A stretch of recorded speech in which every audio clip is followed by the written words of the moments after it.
everyone. Welcome back to the Event Modeling and Event Sourcing Podcast with your hosts, Martin and Adam.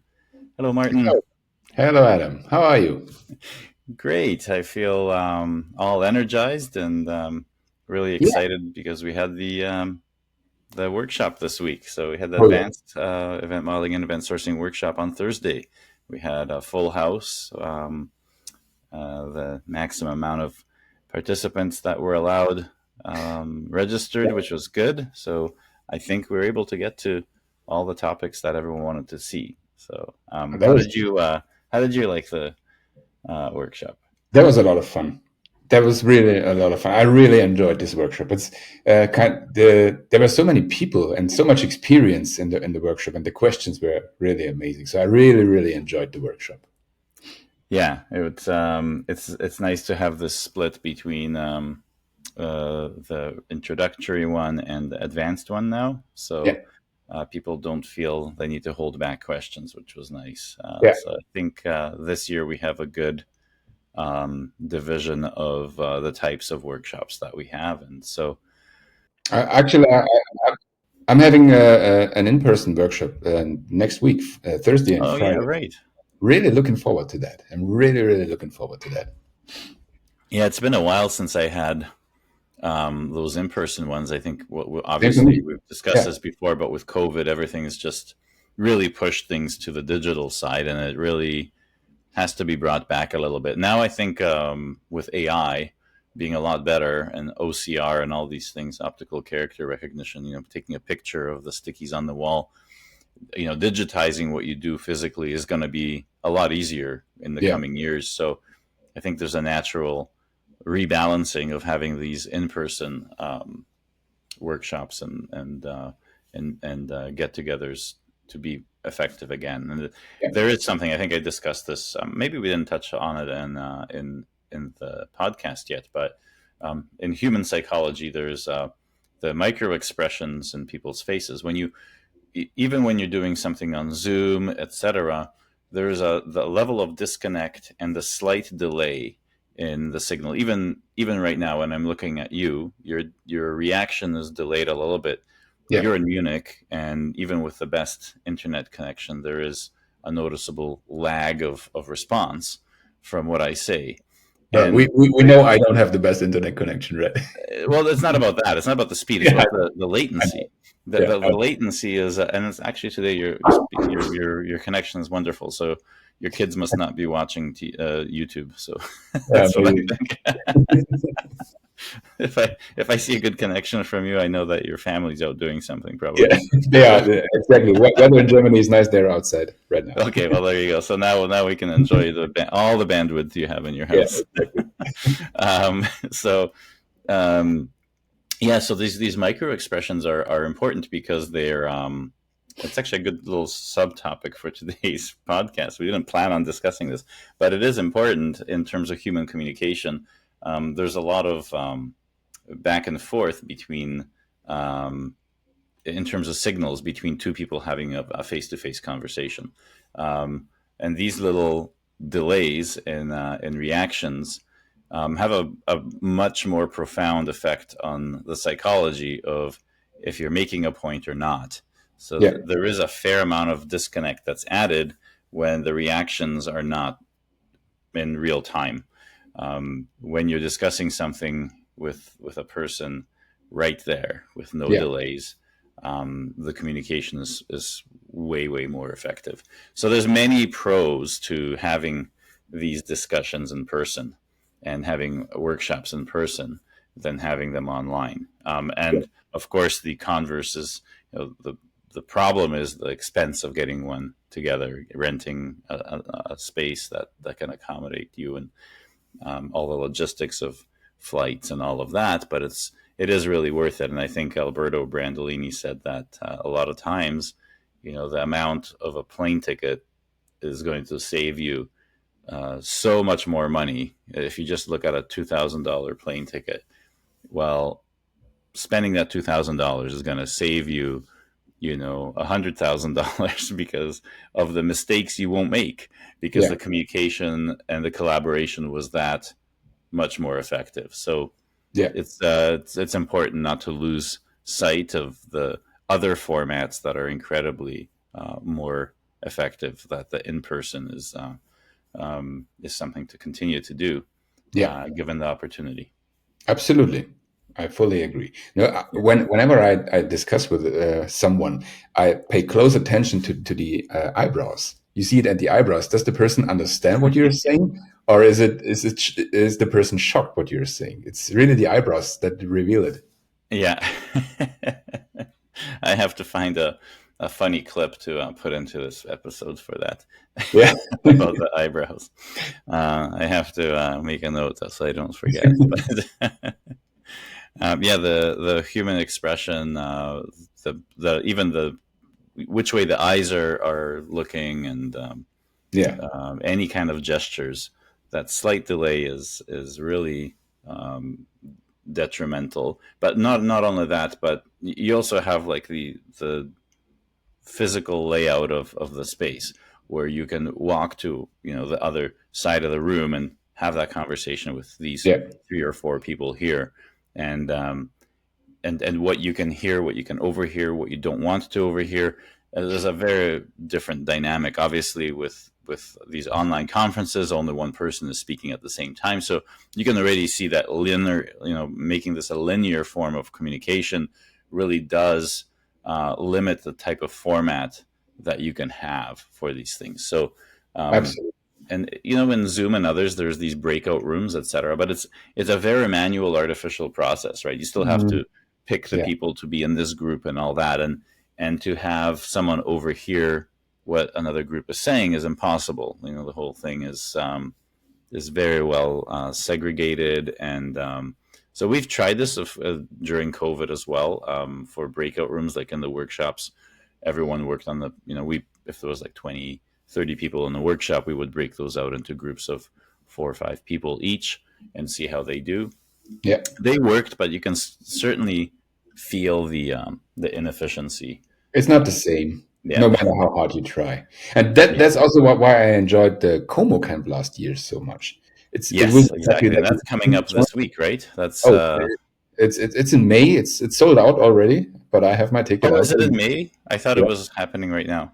No, it's in May. Oh, Three okay, okay. days. I was Our I was ahead Yeah. of the schedule, but Really yeah, looking forward to that. But this was one of my highlights last year. Exactly for that, you can just join yeah, arbitrary group of people, get into the discussion. It was really yeah. amazing. Well, I'm glad you're going to be there. Unfortunately, I can't be there Yeah. this year, but it was an incredible amount of interest in event modeling. Yeah. So I'm glad that you're going to be there to tell people about it if they have questions, and yeah, I'm looking forward to seeing what kind of turnout there is. We had Yeah. some people from Spain there that were really interested, and we're still working with them. That ended up having a whole set of workshops and meetups for the community in Spain, which was really neat, just to see, yeah, how much the ideas are allowed to kind of flourish, and for Yeah. people attending that. And I really enjoyed my time there because the little hike through the to the local mountains was nice, and I didn't join that. I uh, left the day earlier.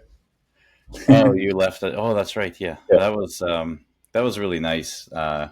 I mean, it was the first time I was in Austria, so Yeah, it's being beautiful able there. to see a little bit of the surroundings. I mean, you're so close there, so you can go Yeah. anytime you like. Yeah.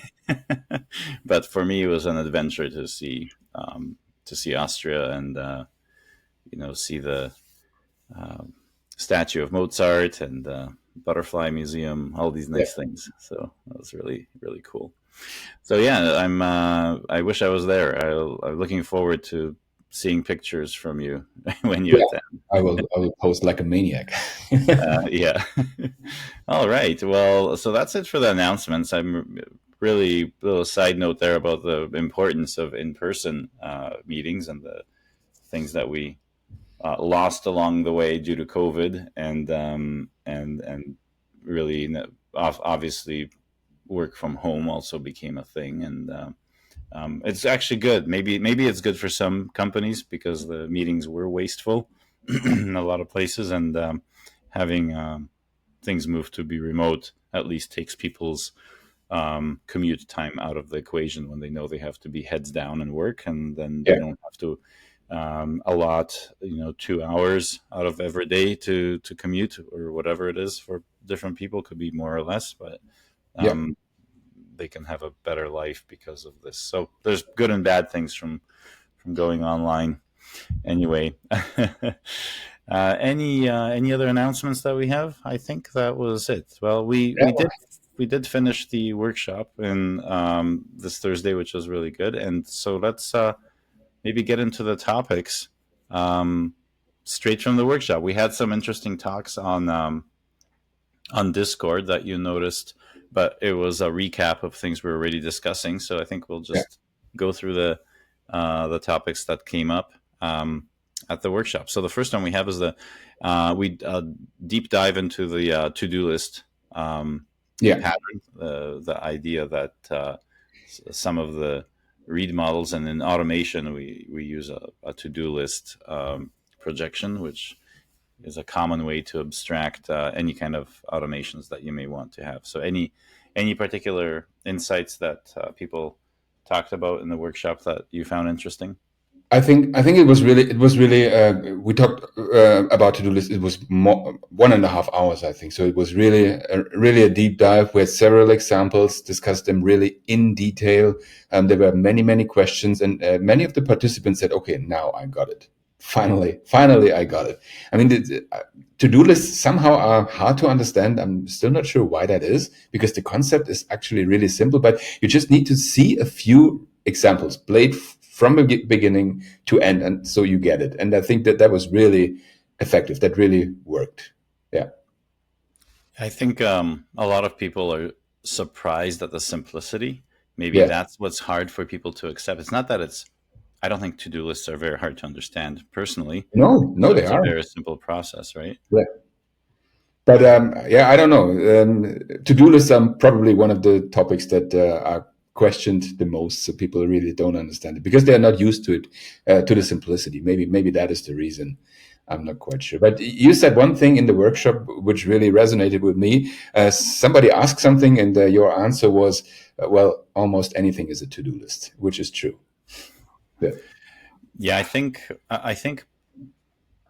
most of the to-do list misunderstandings or questions come from the technical people, because it's really, I think, over the last few decades we've been bombarded by patterns books about automating, especially distributed systems, about how do we automate this middleware and all these things. I have a Yeah. pub sub mechanism, and then I have all these fancy ways of doing things, and of course, adding to the complexity of all of this is the eventual consistency questions, and how do you deliver things, and how do you know that they're delivered in the right order? Yeah. This these ideas that these are, oh, here's a failed bucket of failed messages, and there's so much out there for people to kind of have. They think they have to think about all of these different things. So when you have a to-do list um, take part of 90% of the complexity, I think they have a hard time to let go, or they think that if they let go, there's going to be problems. Yeah. Um, oh, it can't be that simple. Yeah. If I Exactly. just make a to-do list, I'm going to be letting this drop on the floor, or my SLA is going to fail here, or all sorts of concerns that come up when they look at it for the first time. So I don't know if you find this the same, but I think the to-do list has most of the questions coming from people that are technical already. I don't see as many questions from business people about to-do lists. No, business people get the concept immediately because it's so simple. And that Yeah. should be a good sign for technical people, is that if they just allow a to-do list to take place of some of the complexity that they were thinking about, then they will have an easier time communicating things with the business. And maybe if they see the to-do lists as building blocks, they could use more of them to explain a more complex concept, instead of trying to make one step be too complicated. Does that Yeah. make sense? Yeah, absolutely. And I mean that there are a few subtleties you need to understand. One thing we discussed was, for example, can there be one to-do list that controls several processes and stuff like that? I mean that's something you need to understand once, but when you understood how that works, and yes, that is possible, then it becomes really, really simple. Yeah, yeah, exactly. So yeah, I don't know. It's funny that to-do lists are getting so much attention, but I guess it's right. I mean, it's the work we have to do because if we're advocating for something, it's on our it's our responsibility. It's on our shoulders to map what people have been dealing with for the last few decades, Yeah. to say that here is how we would do it this way with this simple replacement. So it's not good enough just to say to-do lists are all you need. For people that have the memory of how to do things the typical way that's been taught with all the different patterns, it's really up to us to show example solutions of how that's accomplished with something simpler. Yeah. So, And I but mean, in time, it'll become, I think, easier as people realize they don't have to sweat some of the implementation details, and the event model does allow an overlay for SLAs, and it does. I think the good part is that it releases the um, implementation, the people that are responsible for implementation, from being told how to do it, and yeah, also from them to be bothered by needing to show something complex to business people, and so they don't, and so then you have this communication gap if the format is too complex. So I yeah, think the to-do list makes a simple format for communicating the same thing, and therefore it bridges the two sides, because you don't have to, not that they people are not smart enough, but it's just unnecessary skills to do their job every day from the business side, and vice versa. The technical people having to do an extra job of having something more complicated for the other side. So I think having something simple in the middle is gets both sides closer together. yeah. And this gets even more. I mean, did you ever try to explain a saga to a business person? Good Yes. luck, good luck with that. Yeah, there's just the blank stares. They're like, oh The no. eyebrows Yeah, thing. yeah, the eyebrows communication. Yeah, they're this is why I didn't go to computer science. This is why I went to business admin or whatever they did in their in their studies. They get those uncomfortable feelings whether they're making the right choice in their career, or Yeah, they say, okay, that's why I chose a non-technical career. So yeah, we yeah, don't want to business people don't want to scare off technical people, and technical people don't want to scare off the business people with their concepts and their vocabulary and all of that. So I think a to-do list is this nice place in the middle yeah. that both can understand well, and use it as a way to bring both to the same solution. So yeah. So anything else in the to-do list pattern that we talked about? I think the logistics with third parties was also discussed heavily, because we have Yeah. one logistics company I mean, that's that was the so what we did is that the workshop was organized as an unconference. So the first thing we did is we gathered all the topics that people wanted to discuss, and then we did a simple dot voting. And interestingly enough, the topic that was voted first was a scenario from one of the participants. So we discussed a real life scenario, and what we did is we modeled it, and then we discussed some typical problems like, okay, here we need a third party integration. How do we do that and stuff like that? And this, I think, that was really effective. So I was a little bit surprised that this topic was voted, but it was a really good topic. So it really worked out. yeah, and that was from the logistics company, right? Yeah. Yeah. So Yeah. they had a lot of participants at our. Maybe because of that, they were cheated. Well, but They were it's been a cheating. year, because they came to the in person conference in Vancouver. They're in Vancouver, so Yeah. they were one of the attendees at the conference last year in Vancouver, and of course they've been highly successful since. So they've been using event modeling and event sourcing throughout. their company for the last year, and they're basically saying that yeah, everything that you guys have been teaching has actually happened. We have the isolation, the autonomy that you get inside one slice of effort, the open close principle, how we don't have to walk on eggshells in a large solution anymore is really refreshing. So they're really a poster child for, like, if you do this without any reservation, you will then get the benefits, all of them. And Yeah. so it's really nice to see companies. That's actually has it been a year? Almost. I think it was. No, it was September, so it's not a year yet. So they've been doing this for a few months, and they have Nice. Yeah. incredible results. And so um, I was surprised to that they wanted to continue to do more, and to see them attend, and they wanted to push some of their findings to get more more answers on a deeper level, Yeah. and everything still kept clicking, and maybe they just a lot of companies maybe just want to have this. I remember going to one company in Montreal over and over again, as they needed to train more and more people on event modeling and event sourcing, because they have new employees every year. So I used to go every year. So it happens that even if you adopt this, it's good to know that there's like Adaptec and your company and other people that are doing event modeling and event sourcing, to be able to find the support for your staff as you grow. You Yeah. might not have the bandwidth inside your own schedule to make all of the workshops yourself, and our message hasn't really changed. We still practice and do event modeling and event sourcing every day, so we can provide that for companies. And of course, you've found that yourself. You're always your schedule is booked fully for this month, so Yeah. you know how that is.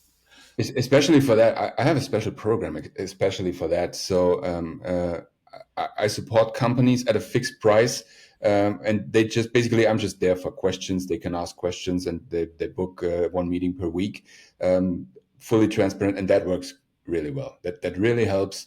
It's easy to understand, easy offer, and they just have an expert at hand whenever they need it, and that really works. Yeah, that's awesome. Yeah, and I've had that same experience, and it's yeah, it's nice to be able to see so many different. I mean, I just feel so happy to see so many different environments, and what works, what doesn't, and be able to adjust the practices as we move forward. Yeah. So yeah, yeah, so that's really good. So anything about the logistics with the third parties that came up? I don't think more than we just discussed. Okay, because usually to me it's encompassed in to do lists of what you have to have arranged before you make the API call to a third party. Whether you consider an internal service a third party or not is really up to you. Yeah. I think you mentioned already you color the events differently from external parties. Yeah. Um, That's something I do. That's not something everybody does, but for me it mhm, works because then you see clearly when information is entering yeah, the system or leaving the system. So I like that. I want to see that, but yeah, it's yeah, often questioned. So some people don't do that, yeah, which is absolutely fine. yeah. I just have the swim lane Yeah, labeled. So I use the same ones, but either approach works. sure. Did we have SLAs discussed during that part of the topic? I don't think so. I don't think so. It didn't come up. Okay, I forget when I showed the SLAs overlaid, but at some point I did. I think it was towards the end of the workshop, maybe. Okay, so that's it. Now, uh, we had a lot of discussions on the dynamic consistency boundary, the Yeah, idea that was that you can have sparse things. So, what would you say was the takeaway from there? I think what we did is really discuss the theoretical concepts. What does it even mean? We discussed a lot the indices. How do you access the sparse events and stuff like that? And I think that was really beneficial. So to understand what's the concept behind it. We didn't even I had a few code examples prepared, but we didn't even go into the code examples because we really discussed the theoretical concepts, which I personally enjoyed a lot.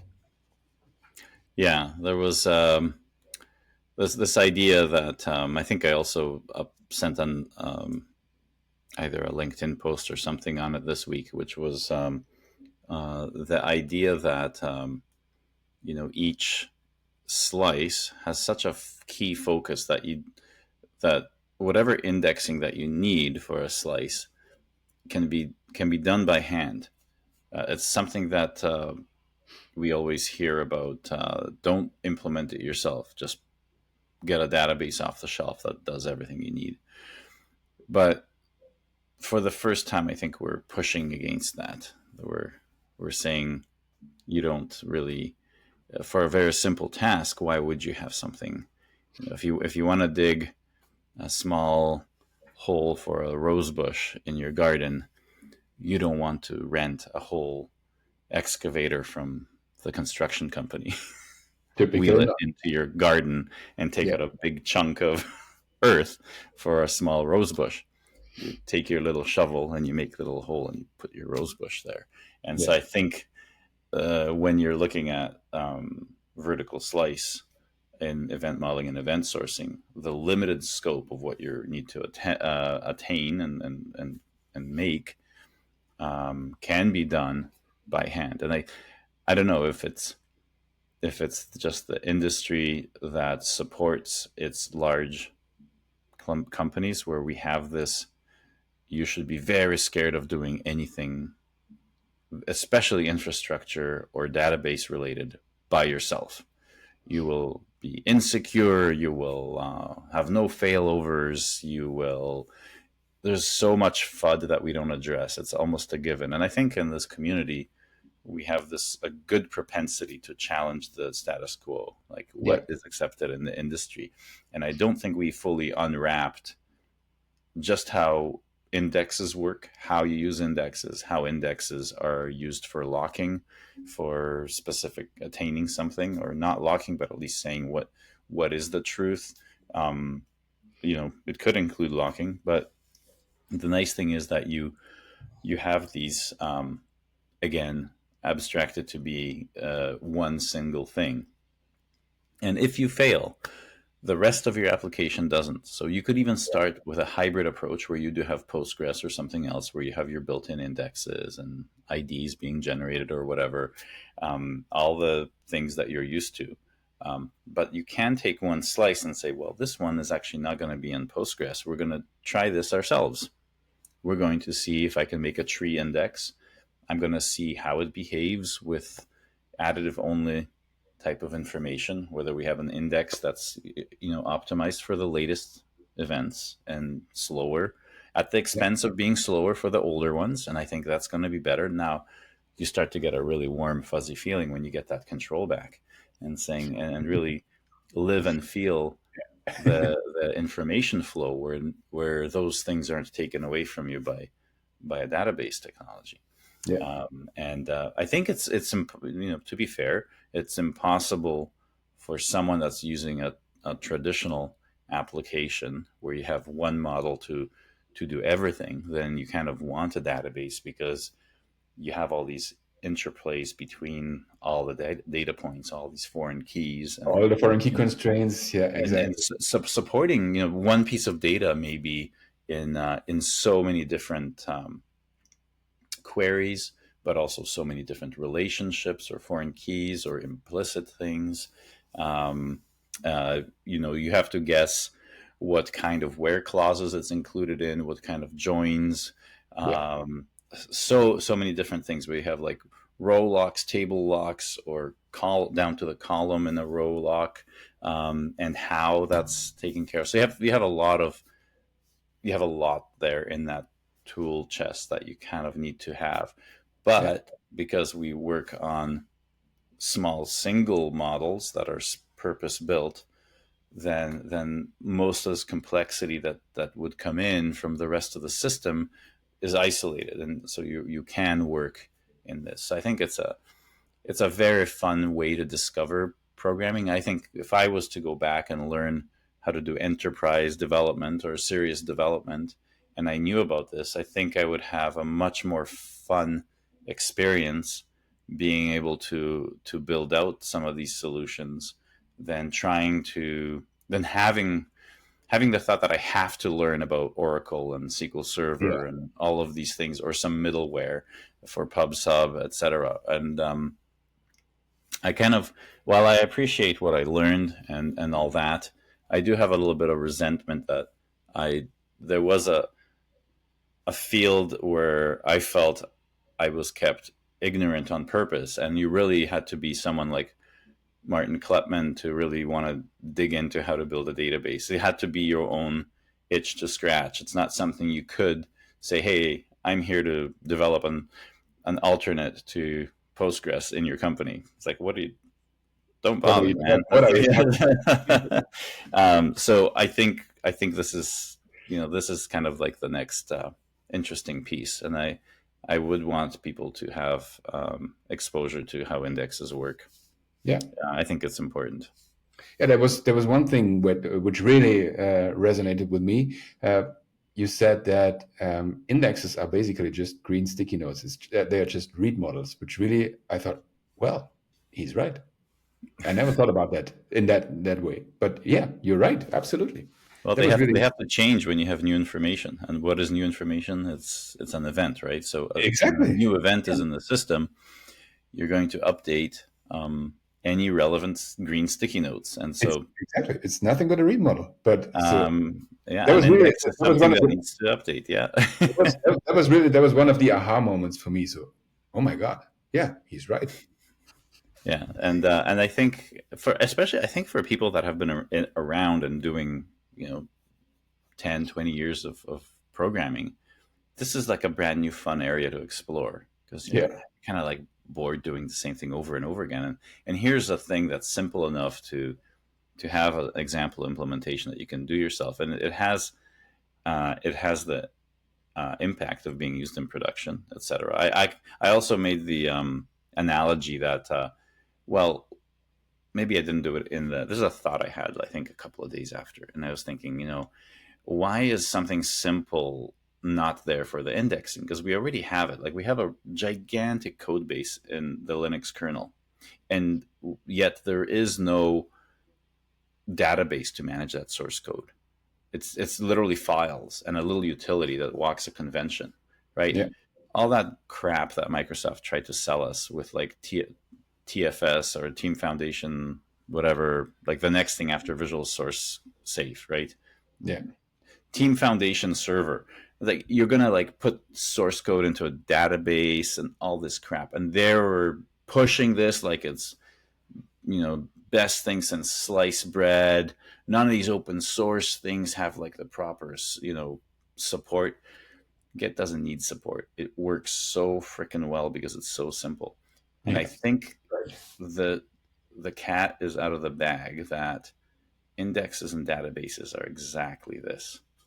And as we go further into event sourcing, we're going to say that, you know what? I don't need that. I have a very specific piece of functionality. It needs a tree structure for an index with these fields in it. That's it. And you know what? Don't tell me how hard it is to do whatever. It's just like Git. It just works. Tell Linus Torvalds that he needs TFS to manage Yeah, the yeah, that largest source code repository in the world, right? With the most active contributions by everyone around the planet, that he needs TFS. What a load of crap. And just like when you have these aha moments about, I can say the same thing about a database and its indexes because yeah, I have, so that's kind of like woke me up. And I saw this clip. I'm not sure if I can include it on this, but there's a clip of Linus Torvalds asking what his opinion is of Microsoft. It was really early on, and it's about they're there to make money, and maybe they're focusing on that a little too much. I'll have to find the clip. And Linus's personal view of Microsoft? It's typical of many hackers. By the way, OS means operating system. I think that Microsoft does a fair amount of okay applications, and some of them are outstanding. On the other hand, I think from an OS perspective, they just suck.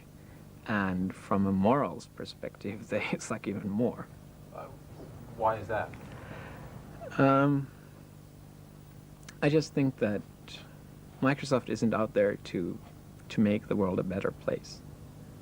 And maybe they shouldn't be out there to do that. But I think they've been concentrating a little bit too much on just making money. But it's quite good.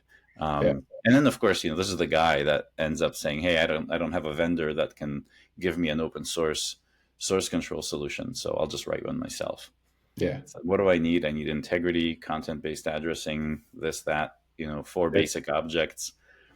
In 2 weeks or whatever, it's done. It's handed off to maintainers, and it just changed the world. It ended up being what everyone uses everywhere. Why? Because it's simple. Yeah. And I truly believe this is why event modeling and event sourcing will continue to grow, because it's like this. It's like TFS versus Git, back in 2008, 2007, 2009 to 2010, when I was still arguing on Twitter with someone that's trying to convince me that TFS is a good source control mechanism. I'm like, are you kidding me? I need to make sure a SQL Server instance is running so I can do source control, where for the last 5 years, the entire Linux kernel has been done on the file system with no extra crap to install or manage and back up. And anyway, so and the licensing, of course, stuff like that. I think. Look, it's not even the fact that it's the community of event sourcing or event modeling community. It's just really understanding information flow and treating it responsibly. I think naturally there is a coevolution to what we're doing in other places. The fact that we've been focused on that is really advantageous, because we have a vast amount of experience now working only this way.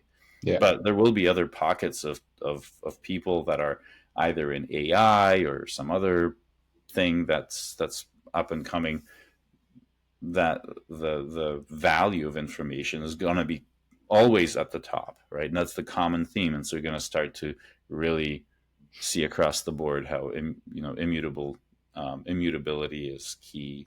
This idea that you can rely on the data that you have, and that everything is a projection of what happened, that you need a source of truth that is unquestionable to solve the conflicts within how you organize your solutions.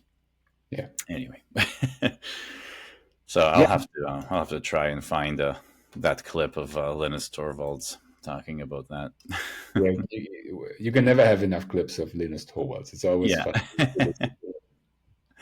I always include one clip in my Git training. So first, I tell the story that you also just told, how he came up with Git, because nobody could provide him a proper version control system. And then I always have this clip where he just says, okay, all these version control systems are just crap. CVS is crap. Subversion is crap. And that's quite funny. Yeah. Yeah. And it's funny how Microsoft thought that something more complex than the things that were crap was going to be better. Yeah. They looked at it the wrong way. They thought, oh, these maybe are too simplistic or immature, so we'll do the enterprise answer, and we'll have enterprise light for the day-to-day users that are like maybe doing open source, and you can use SQL Express. And it's like, I don't want a friggin' database on my system to do this. Because you can sell that. You can sell that to companies. They want that. Yeah, they want to indoctrinate you. It's just like the Microsofts and Apple pushing all this stuff on our kids in schools. And like they come out of school and it's like, oh, I want an Apple computer. It's like, gee, I wonder why. It's like, it's just evil, right? Anyway, totally off topic, but yeah, I don't like any companies taking advantage of like people's kids. So they will never win me over with that kind of crap. Yeah, but my son is begging for a month. He wants AirPods. He's begging. He needs them for life. It's absolutely crucial that he gets them. Yeah, no, I don't like that at all. And I raised my son to be aware of what's going on around him. I think he was the only kid in, I think grade 5 or whatever, with bringing for reading time. You have to bring a book from home to just spend 15 minutes reading every day. And he had an Ubuntu book. Linux, right? So it's the only kid with a Linux book in grade 5 reading about it. So very nice. But yeah, so I think that's another topic we could have a whole podcast about. In fact, there are really good podcasts about Electronic Frontier Foundation and other Linux ones or other open source ones that are out there. That I listen to a few of them. But anyway, different topic. Yeah. What's the next real topic here? A/B testing.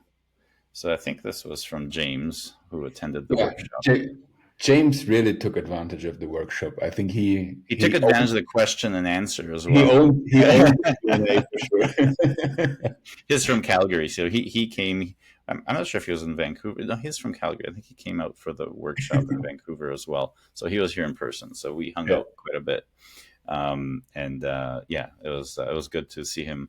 He's a nice guy. I really like him. It's really nice. Yeah, he's quite smart. He's leading a team doing event modeling and event sourcing now. So in his company, so it's he brought 2 or 3 of people. I think from at least 3. I think 3 people from his company to the workshop. So, and I think he had some.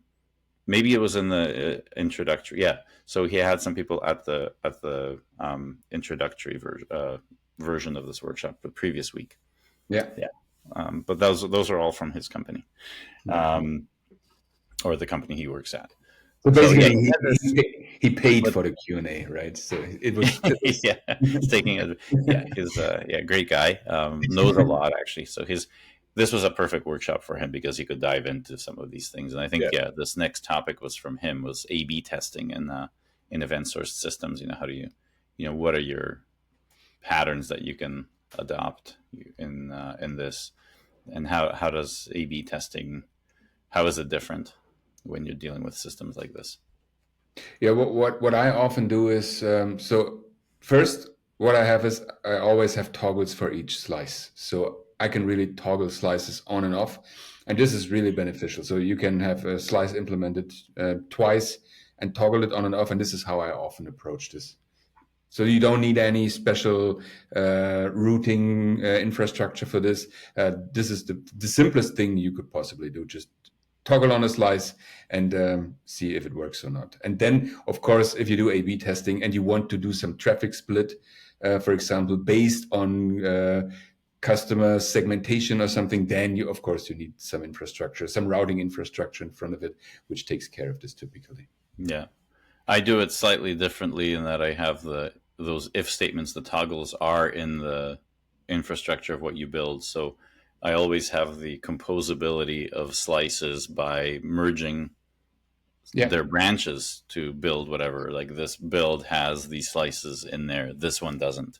Yeah. And then I think we just end up doing what you said last about routing the different users to different deployments to be done that way. So it's really your choice where you put those if statements. I choose to put them at the infrastructure level. You put them in the traditional config level of the actual file. So I simply just think it's the same thing, and I can use the same approach even when the solution grows bigger and you have an actual A/B testing case for 5% of your users to try a new feature.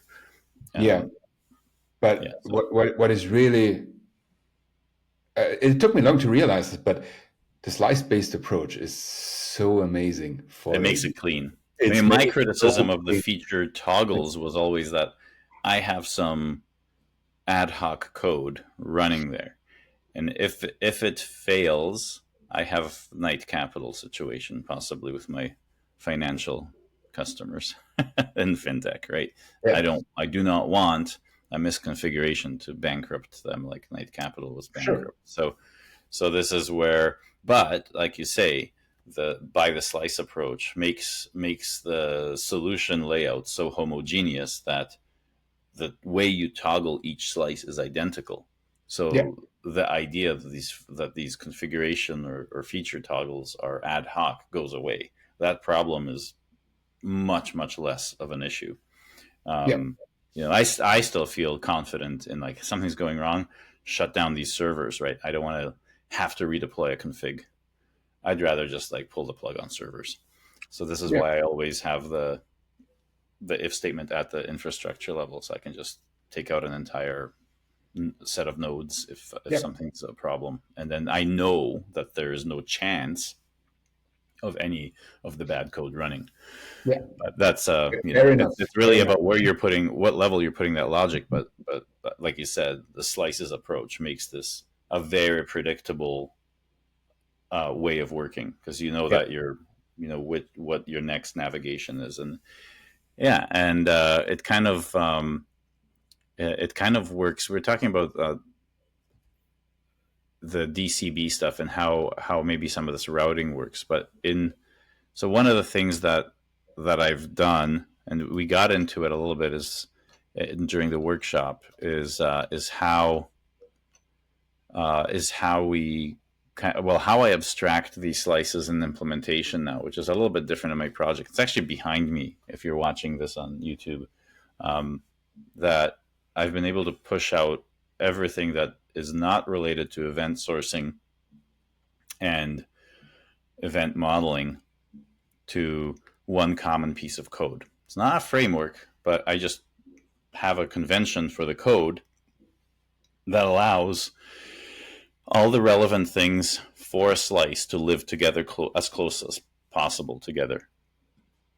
So, at the top I have a slice name, and after that I have the direction, whether it's a green box or a blue box. So it's input, it's a blue box, right? And that I kind of abstract that as navigation, and there I can have some things such as URLs, like what URL is going to show this, or sorry, what URL is it going to hit when you hit that submit button, because a blue box in this case.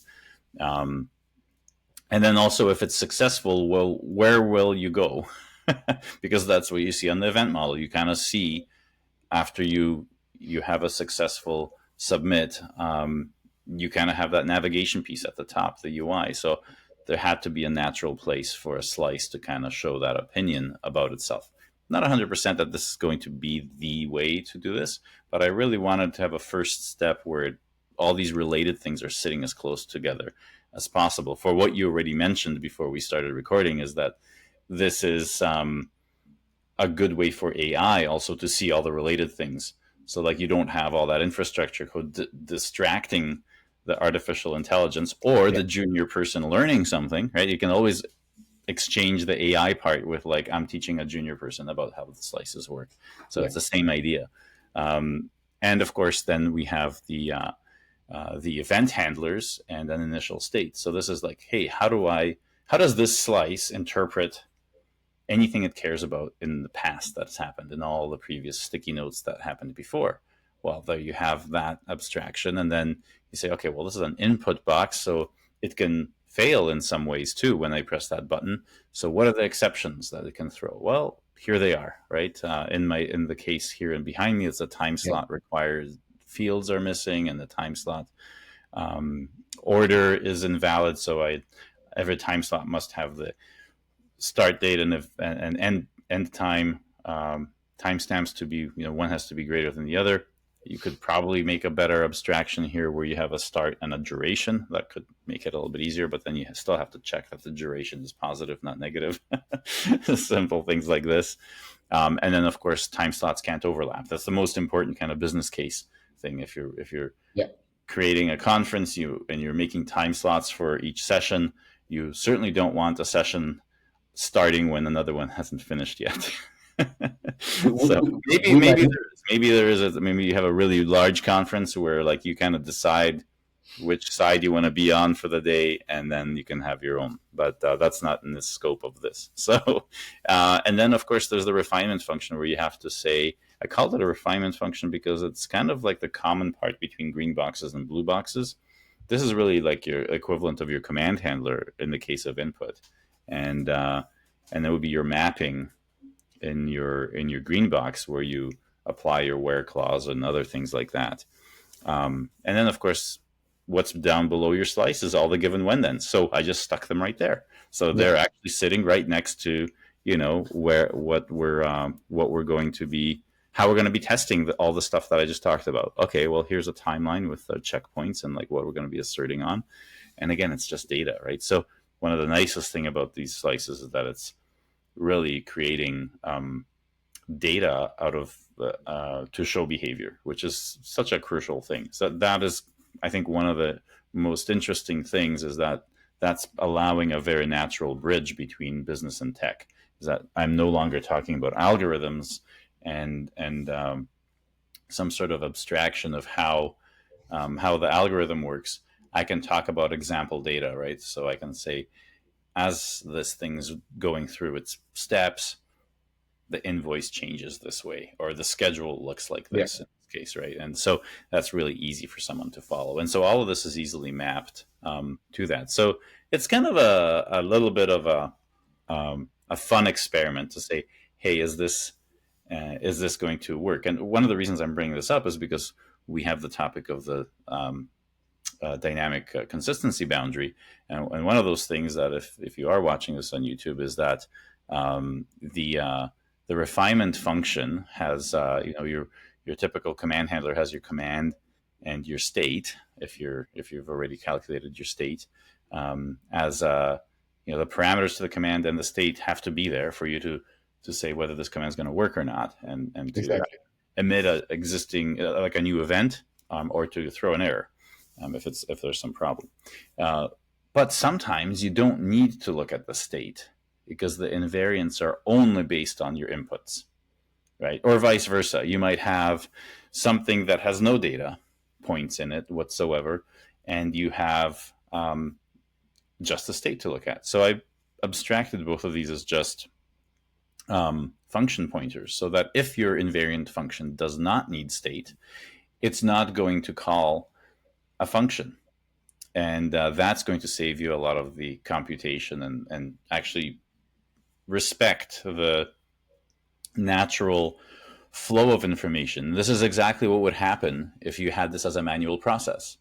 If I don't have to go over to the department next to me or pull out another form to look at some other data, why is it given to me as a prerequisite, right? I don't need to have this extra thing in my filing cabinet, right? So this kind of brings back that what would I do naturally with pen and paper for this type of process? And you start, I make this a fundamental discipline now when I'm looking at how to abstract information systems. As I go and say, well, would I need a piece of paper? Would I need a form? Would I need to go over to the next room, to the next department to get something? Yeah. When I put it in real human terms, it makes the technical decisions so clear. And I say, no, I can't have this state parameter as something that I expect. Even though I might have a cached, this is because it's easy in computing doesn't mean it's right. It's still a cognitive load. I don't want to have that state given to me because I know I'm going to be ignoring it. And I want a common interface, true, but that common interface has to be good enough for me not to ship unnecessary stuff. So I said, how do I do this? Let's make this a function pointer instead. And then if my logic doesn't need it, it's not going to call it. And I think that's a little bit more. There's a time and a place when you want to emulate the real world when you're automating system, and there's a time and there's a time when you don't want to, and you're saying that because this is a computed system, I don't want to have a noun verb abstraction. But in case of information workflow, it absolutely is, because it gives you clarity for what people naturally would do in terms of, do I have this information now or do I not? I'm not talking about abstractions, room.booked, not that. I'm talking about, am I getting state here or am I not? So I think at the infrastructure level, emulating the real world is actually helping quite a lot Yeah. of simplicity. So this and this design, dynamic consistency boundary is really important. And the other reason that I say that is that this is an example where I'm passing functions in instead of actual structures and data, because the same thing will have to happen for our event handlers. Because if you have dynamic consistency boundaries, either for the read side or the write side, when you're putting information in the system or you're getting information out of the system, the fact that, let's just say you have a read model and you get a where clause, says who that you need to have a function that iterates over all of the data. You could walk an index. This is one of those things that we talked about in the workshop. You could basically have a sparse index instead, so that I already know that I only walk this. And so you do kind of have a materialized view, but you're now starting to shape indexes as the things that are the things that can serve multiple green boxes. And so now you can have an idea of, where you want to have the same work kind of give you an ability to do a lot of other work without having the type of abstraction that you have, where you have the noun verb representation. So this is more on the flow of information that you have that common concept. You have to see the implementation of this to kind of see where duplication is necessary, but where having dry applied makes sense. And for example, an index makes total sense. If I have one property in all the events, I don't need to have separate indexes 20 times over, because I know that is a function that has the exact same signature everywhere, and it can walk the exact same structure everywhere, and it is immutable. So it's still quite interesting. But the idea is here that you conceptually, your where clause actively changes how your event handlers behave. So you could have a filtering before the event handlers are hit, so that you even know that you don't have to have some of the event handlers invoked at all. Or you have the data just remove some of the instances of the types of events. Both are actually valid. Yeah. And the same thing with the command side, where you build up your state. We already have the very simple example of one command handler that is canceling an order. It does not care about any of the previous events. So why should it calculate state at all? I can just have a business rule that says I don't care if what state the order is in. A cancel command always succeeds. So why would I have an aggregate that's going to be replaying events to see what state it's in? It's totally irrelevant. That's the simple case. But it's amazing to follow this mindset all the way throughout everything else, not just command handlers, but all the way through to read models and just how information interacts with itself, and how you can walk indexes and do this. So I know that's all I have on this topic. Just a brain dump of what I'm thinking about. The potential of this approach to optimize the performance and everything around your system is just mind-blowing, really mind-blowing. So can't wait to see this in action. Yeah, I mean, it should blow out of the water any theoretically any database implementations easily, yeah, because I think the databases are at a disadvantage because they have to always be capable of solving all performance issues for any types of queries and state changes, and there's just no way to make everyone happy all the time. So there's an inherent inefficiency, whereas if you have the control of how you're walking your data and how you're updating the paths that your walks are going to take.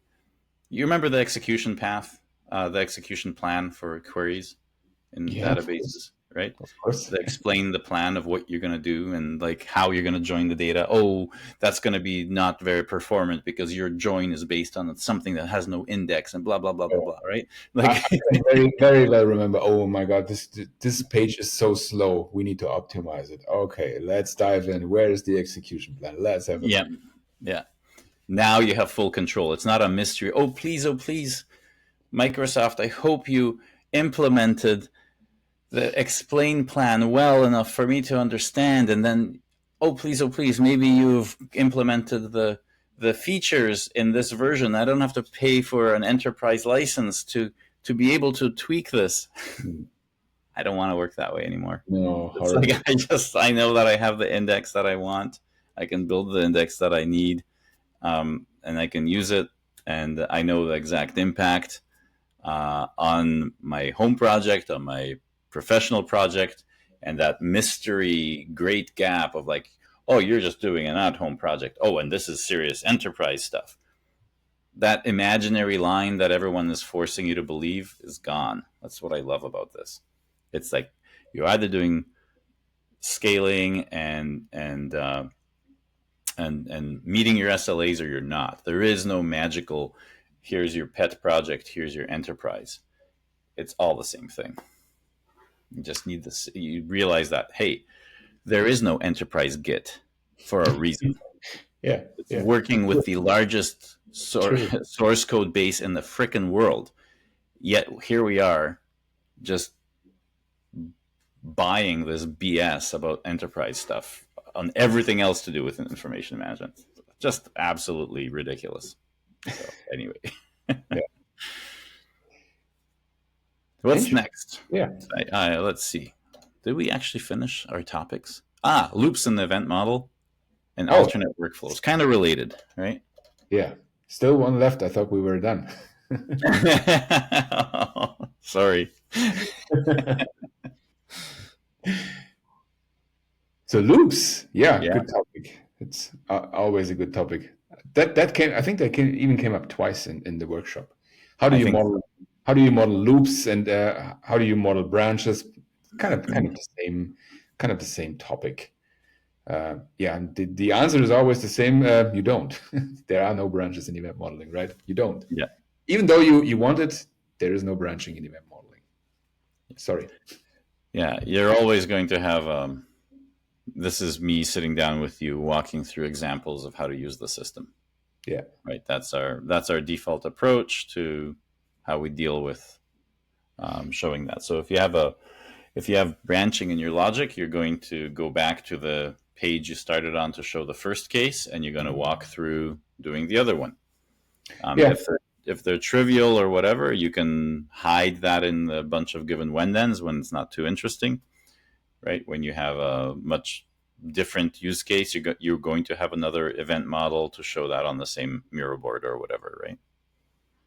Exactly. And typically, if there is a branch in the model, I just have a second small flow model as a dedicated model, and I link them so you can easily navigate. That works really well. Yeah. So you don't need branches. No matter how hard you try, you don't need them. Yeah. Yeah. And actually I had a call with someone last week, and they had a massive event model, really massive. They documented their whole system, massive event model. And what they did is they did exactly that. They had a lot of small models, and they had on each board one big mind map. And they used the mind map to navigate between the different models, which is really nice. Really nice. They had these mind maps, and you could easily navigate. Okay, this is the model. Then you could dive into the workflows, and then in the workflows, you could even dive into some slices. Really nice. I really like that. I'm experimenting with that. I really like this approach. It's sort of like a table of contents for your event model. Yeah. Exactly. Really and you cool. can easily go to the board. Easy. It takes you 5 seconds to get to the right model. Yeah. Wow. Amazing. I was always that's why I always labeled the workflows with really large letters, so that when on Miro, if you zoom out to see all the event models on your Miro board, you could always read what the workflows are at the top. So you could sort of have a bird's eye view of the whole thing, and it's still legible what each workflow is. But I can see an advantage of having this structure of a mind map that you Yeah, could walk the nodes between related concepts and then yeah, have a link in that to jump to that event yeah. model. So that's pretty cool. I really like the augmentations people put on top of event modeling, such as this, to Yeah. help in some of these things. Yeah, that's really Th- cool. these solutions come out of necessity. They just had so many models, it became hard to navigate. And then, okay, how do we do it? Well, let's put in a simple mind map because Miro supports that. Yeah, Works like a charm. and just have those links right there in Yeah, each node. That's exactly. really cool. Yeah, I haven't seen that yet, but it would be cool to see that. Um, yeah, so then loops, of course, was another one, and I think you had a good answer to that, where you just most of that you take care of in the given when thens. Exactly. Yeah. So, I mean, you can annotate it if it's really important that this can happen multiple times or something. You can annotate that, Mm-hmm. but normally you just handle it in the given when thens. You Yeah. see it there. And one of the things I added to the given when thens is having labels on those timelines, so you can actually in that timeline have just like at this point, we're going to start doing the loop the first time and then the second time and the third time. So you could put a description in between. Yeah. It helps people understand what that set of given when thens is doing, but also helps AI to understand what you're doing. And you'd be surprised if you are, again, I go back to this aha moment that I had with AI and just how much better AI is with event modeling, that when I had those given when thens and I took a picture of them and pasted it into Cursor, it gave me all of the tests and the implementation, and it passed on the first go. There's no hallucination. There was no back and forth. I was like, wow, the problem with AI is all about bad requirements. Yeah, absolutely. So anyway, that was fun. But yeah, lots of I would say that too. That a lot of these edge cases that like I don't want to mess up my event model. You could really find a good home for them in the given when then space underneath, where you're free to bring in other events and describe an example timeline that shows something funky going on. I don't know, this in this case it might need to do this kind of stuff. Yeah. And you can do that. And then one of the things I also discovered about AI is that it'll very quickly find your logic flaws in your own specifications. It'll get trapped by this whack-a-mole bug where it can make the first part of the specification pass, but then what code it generates, the tests fail on the other part, and you feed it back in, makes the things that failed work, but the first parts now don't work, and back and forth it goes. And but you realize that you've just erased days, weeks, sometimes months of real development time by being able to see this in real time. And I've seen this in large code bases before, where the whack-a-mole bug, is this chain reaction that's very slow, that by the time you reintroduce the original bug, it's a new team, maybe even different people working on it, and they have no idea that this was already a Jira ticket that needed to come up, that came up and was fixed. Or even if they do, they have no clue how to arrive at that solution, and eventually they discover that how to fix it, and inadvertently they've introduced the step one of that chain again, and around and around. And this will get much worse with vibe coding. Vibe coding is perfect for that. Oh yeah, vibe coding is going to be a rat's nest of this stuff. Yeah, so I'm like, absolutely. I'm waiting for all the projects that are going to come our way to untangle that. So I really do think, I mean, in closing notes, I think what I think we're doing in event modeling and event sourcing is really giving the keys to the industry to get out of the current hype cycle into something that's really responsible with the full advantage of what AI is giving. Yeah. If you just do this vibe coding stuff and throw stuff at the wall, see what sticks, even with the best test cases and unit tests, it's going to be a mess. No chance. There's no chance. Yeah. You need this new programming language, right? Event modeling is essentially a programming language that belongs in this generation of computing, because it is the programming language that addresses who wants to be programming. And everyone's saying that anyone can program. We can just vibe code. I can just install Cursor as someone that's never programmed and make my app and all that. And you said it on the last podcast. I think there was a guy that did it, and then they just got taken down. They got all the secrets for the API keys and people's passwords, and they had to shut it down. So Yeah. it's an extreme example, but I think there's a long journey for these vibe coders that they're going to discover more and more insidious things that they're letting in. While it looks secure and it looks correct, it still isn't, because they don't understand, and it's that understanding that's key. And I think what event modeling and event sourcing give you is the understanding that has to be there. No matter how easy you make development, you can't do it without understanding, what it is you're doing and the proper specs. Yeah. So Exactly. And I'm experimenting a lot with AI currently in the event model, and what I'm currently doing is really vibe modeling. So you give it a slice, you give it all the input events, and you just tell it, okay, now I want to do this, and it gives you the next slice. You basically tap through the event model, lightning fast, and in the end, you generate some code out of it. Done. Yeah. Easy.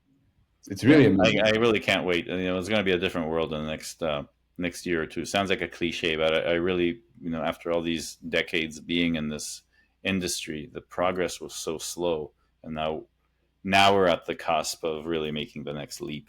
And I think it's the efficiency that you get from bringing in a specification to implementation, but also coming up with a specification, and interrogating it that it's correct is at this level of automation we haven't seen before to enable that feedback loop is at a level where we can jump to the next step, but wasn't there before. There's still way too manual to get the reinforcement.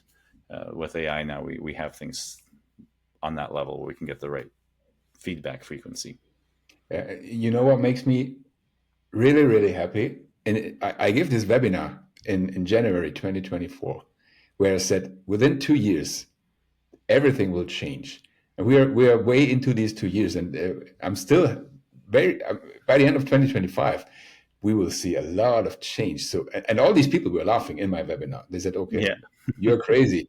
What are you talking about? You're crazy. No, I'm not. Yeah. I was right. Yeah. And this indexing stuff that I was talking about, it would be a much, much heavier burden to do without what we have right now. And I think now I have zero reservations about starting this, to do dynamic consistency boundaries as a way forward. I have no reservations to be able to handle indexes manually by myself. So much literature written on the types of tree structures and the type of indexing that you have, that I know that in Cursor AI, I can start typing tree for index based on these things, and it's going to give me 90% of that, and I'm on to the next thing. And so that's going to be incredibly powerful. I'm really enjoying programming again. Yeah. It's like so much research time and Stack Overflow, looking and then reading articles and abstracts and all that. It's really short-circuited. Even if I don't get the right answer from the AI, it at least gives me the hint of where to look. It really shortens my research time by a tremendous amount. I think John said it in the workshop, and quite a few senior developers I was talking to in the last few weeks also said it. They start to get excited again. Yeah. So they've been working for the last few years, and it became a little bit boring and nothing excited them. But now they're waking up again. They start to get excited again. Because it's not just boring. I think it's also frustrating, because I think frustrating is a better word. Yeah, I think in the last 10 years, the amount of JavaScript frameworks that were just bombarding people every year, to keep up with it, it was like you needed to have no life and just be starting to get all this and put in 80-hour weeks to really be on top of everything. And then people that are mature with families and things to do on the weekend, there's no way they're going to do that. Of course they were frustrated, right? So it's boring, frustrating, all these things are now resolved with what we have. So that's how I see. But okay, well, we ran over time as usual. So for those that stuck around this long, thank you so much. We didn't talk about the weather for too long, yet we still ended up going well over an hour. All right. Thanks, Martin. Thank you, Adam. Bye bye. Okay, bye.